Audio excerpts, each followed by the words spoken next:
फिरौन ने कब सोचा था कि वो दरियाए नील में डूब जाएगा, लेकिन डूब गया। शद्दाद अपनी बनाई हुई जन्नत में दाखिल होना चाहता था, मगर दरवाजे पर ही मौत आ गई। नमरूद सदियों हुकूमत के ख्वाब देखता था, मगर एक मामूली सा मच्छर उसकी ताकत पर भारी पड़ गया।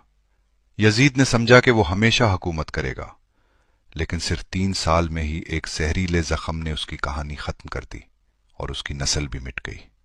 हिटलर पूरी दुनिया पर कब्जे के ख्वाब देखता था, मगर आखिरकार हालात ऐसे बदले कि वो खुदकुशी पर मजबूर हो गया। ये सब मिसालें बताती हैं कि दुनिया का हर जालिम एक वक्त तक ही चलता है। जब अल्लाह की पकड़ आती है तो न दौलत काम आती है, न ताकत, न हुकूमत। सब कुछ यही रह जाता है।